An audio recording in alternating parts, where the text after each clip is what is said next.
សួស្តីអ្នកទាំងអស់គ្នាអញ្ចឹងថ្ងៃនេះនាងខ្ញុំសូមជម្រាបជូននៅ6ចំណុចតាក់ទងទៅនឹងមនុស្សប្រភេទណាដែលយើងគួរទទួលយកមកធ្វើជាដៃគូជីវិតឬក៏ជាដៃគូស្នេហាចាអញ្ចឹងមានមនុស្សជាច្រើនដែលប្រាថ្នានៅមនុស្សល្អគប្បប្រសើរដែលស័ក្តិសមនឹងខ្លួន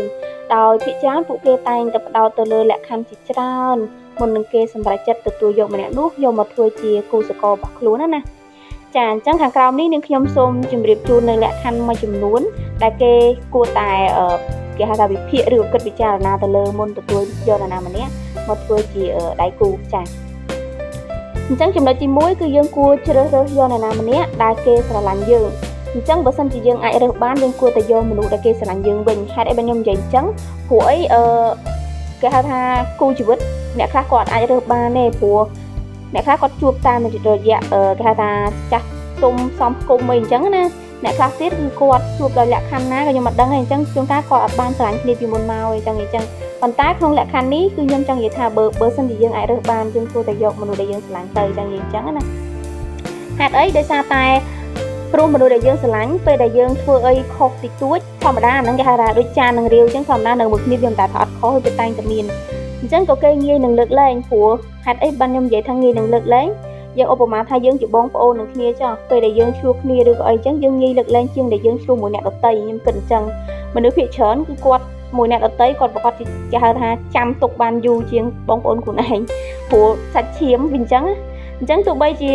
ដៃគូស្នេហាក៏ដូចគ្នាពេលដែលគេស្រឡាញ់យើងគេនឹងងាយលើកលែងយើងខ្លះដែរតែគ្រាន់តែហ្នឹងលឺអញ្ចឹងយើងធ្វើឲ្យខុសច្រើនរហូតមែនទេគ្រាន់តែហ្នឹងគឺជាចំណុចទូចមួយដែលយើងគួរគិតដែរអញ្ចឹងណាហើយមួយទៀតអ្នកដែលគេស្រឡាញ់យើងគឺគេតែងតែលើកស្ទួយនិងឲ្យតម្លៃយើងជានិច្ចចឹងអញ្ចឹង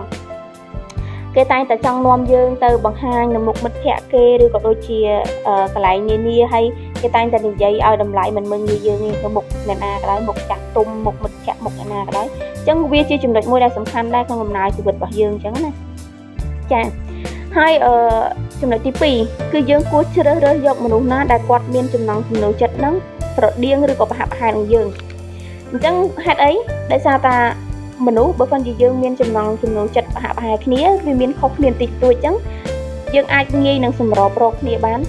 ម្នាក់គេហៅថាចូលបន្តិចម្នាក់ខិតបន្តិចមកអញ្ចឹងវាអាចសម្របព្រោះនៅមួយគ្នាបានហើយប៉ុន្តែបើសិនជាយើងជ្រើសរើសដៃគូដែលមានចំណង់ចំណូលចិត្តគេហៅថាខុសគ្នាឆ្ងាយឡើងស្រឡះហ្មងណាខុសគ្នាពេកក៏វាអត់កើតដែរព្រោះបើយើងខុសគ្នាស្រឡះពេកម្នាក់គឺត្រូវការពេលត្រូវការចំណាយត្រូវការគេហៅថាបតាយបតប់ត្រូវការឆ្លោះច្រើនដើម្បីងាកមករកគ្នាឲ្យបានចិត្តហ្នឹងគឺត្រូវការចំណាយច្រើនជាងវាហត់មែនតើអញ្ចឹងនៅជុំវិញអាហ្នឹងមុនមកដល់កន្លែងដែលយើងអាចចុះសម្រងគ្នាបានវាត្រូវការអាចនឹងបែកបាក់គ្នាមុនហ្នឹងឬក៏ប៉ះទង្គិចច្រើនមែនតើអញ្ចឹងចំណងចំណូលចិត្តខុសគ្នាពេកក៏អត់កើតដែរព្រោះយើងពិបាកនឹងសម្របរកគ្នាខ្លាំងណាស់ចឹងអញ្ចឹងណាហ្នឹងហើយអញ្ចឹងឧបមាថាអាហ្នឹងលើកជាឧទាហរណ៍បើសិនជា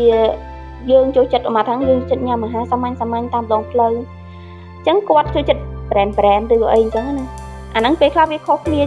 ឆ្ងាយមែនប៉ុន្តែគាត់ថាវាជាប្រភេទមួយដែលថាមនុស្សដែលចូលចិត្តញ៉ាំអាហារដូចគ្នាការចូលចិត្តញ៉ាំអាហារដូចគ្នាលក្ខណៈថាចូលចិត្តភ្លក់រសជាតិអាហារផ្សេងអញ្ចឹងអាហ្នឹងឧបមាអ្នកខ្លះគាត់ចូលចិត្តអញ្ចឹងថ្ងៃសៅរ៍អាទិត្យឬក៏អីអញ្ចឹងគាត់មិនមែនចូលចិត្តទៅជាងក្រៅអូខេឬក៏អីអញ្ចឹងអាហ្នឹងវាប្រហែលជាខុសគ្នាឆ្ងាយអញ្ចឹងយ៉ាងណាក៏គាត់អាចសម្របគ្នាបានដែរអញ្ចឹងគាត់ទៅរកកន្លែងណាមួយដែរអាចថាវាមិន brand ពេកវាល្មមវាគួរសមហានោះក៏វាមិនតាមផ្លូវពេកវាល្មមវាគួរសមអញ្ចឹងគេអាចទៅញ៉ាំមួយគ្នាបានដែរចឹងអញ្ចឹងគេហាហ្នឹងរបៀបដូចថាបើនិយាយពីចំណងចូលចិត្តប្រហាក់ប្រហែលគ្នាគឺវាស្រួលក្នុងការសម្របសម្រួលរកគ្នាចឹងអញ្ចឹងចាចំណុចទី3គឺចេះសម្របខ្លួនជាមួយនឹងយើងចាចេះសម្របខ្លួនជាមួយនឹងយើងហ្នឹងគឺចង់មានន័យថាទី1តកតងទៅនឹងឧបមាថាយើងជាមនុស្សមួយចូលចិត្តជួបជុំមិត្តភ័ក្តិនៅសៅរ៍អាទិត្យហើយគាត់អត់ចូលចិត្តទេណាគាត់ចូលចិត្តតែគេហៅថាលេងហ្គេមនៅផ្ទះឬក៏មិនចឹងណាអញ្ចឹងអាហ្នឹងបើសិនជាមនុស្សដែលគេចេះសម្របខ្លួនមួយយើងគេប្រកាសជាព្យាយាមធ្វើអ្វីដែលយើងចូលចិត្តខ្លះដែរហើយក៏មិនមែនថាយើងត្រូវតែឲ្យគេសម្របទាំងស្រុងហើយយើងត្រូវតែធ្វើអ្វីដែលគេអាចធ្វើយើងបានហ្នឹងធ្វើដូចគ្នាអញ្ចឹងពេលខ្លះយើងចេះសម្របខ្លួនពីគ្នាទៅវិញទៅមកទៅវាធ្វើឲ្យអាហ្នឹងគេហៅថាសម្ព័ន្ធភាពស្នេហាហ្នឹងគឺវាអាចទៅមុខបានហើយព្រោះមនុស្សខ្លះក៏អត់ចេះសម្របខ្លួនទេហេតុអីគាត់គិតថាគាត់ត្រូវតែបានអាហ្នឹងឧបមាថាខាងស្រីចឹងចោះគាត់ចូលចិត្តអាហ្នឹងគាត់ត្រូវតែឲ្យខាងប្រុសហ្នឹងមកខាងគាត់តែមួយខាង គាត់ព្យាយាមសម្របទៅខាងប្រុសវិញថាពេលខ្លះយើងត្រូវសម្របទៅខាងគេវិញដែរអញ្ចឹងគាត់អាមឹងតែម្នាក់ឯងអញ្ចឹងមនុស្សនៅមួយគ្នាយូរទៅមានណាគេចូលចិត្តទេប្រកាសជាធុញហើយព្រោះមនុស្សខ្លះគេត្រូវការយល់ចិត្តពីគ្នាទៅវិញទៅមកដូចគ្នាដែរអញ្ចឹងបើត្រូវការតែយល់ចិត្តសម្របទៅតាមម្ខាងខ្ញុំគិតថាគេគិតថាយើងឲ្យតម្លៃគេដូចគ្នាអញ្ចឹងណាអញ្ចឹងការសម្របខ្លួនហ្នឹងក៏សំខាន់ដែរអញ្ចឹងចំណុចទី4គឺតាក់ទងទៅនឹងគេអាចទទួលយកយើងនិងគ្រួសារយើងបានកម្រិតណាអញ្ចឹងហេតុអីវាសំខាន់កន្លែងហ្នឹងព្រោះយើងដឹងស្រាប់ហើយការរស់នៅជាដៃគូជីវិតវាត្រូវមានការចូលរួមពីដៃគូគេថាពីគ្រួសារទាំងសងខាងដឹងឮយ៉ាងអញ្ចឹងណាអញ្ចឹងឧបមាថាបើដៃគូជីវិតរបស់យើងអត់ចូលចិត្តគ្រួសារយើងផងតែយើងរស់នៅមួយគ្នាមានក្តីសុខអត់ប្រកាសជាអត់ទេឧបមាថាគ្រួសារយើងជាកសិករឬក៏ជាគេហៅថាអ្នកជំនួញឬក៏អីចាស់ឧបមាថាគាត់ត្រូវការលក់ដូររាល់ថ្ងៃញ៉ៃអញ្ចឹងឧបមាថាយើងនាំគាត់ទៅលេងផ្ទះឬក៏អីយើងមើលចិត្តគាត់លួចមើលចិត្តគាត់ណាគាត់អត់ចូលចិត្តមើលទៅផ្ទះយើងញ៉ៃលក្ខណៈថាលក់ដូររហូតឬក៏អីអញ្ចឹងគាត់អត់សូវចូលចិត្តឬក៏ផ្ទះយើងជាកសិករការរស់នៅការហូបចុកមើលទៅសាមញ្ញពេលខ្លះមើលទៅវាមិន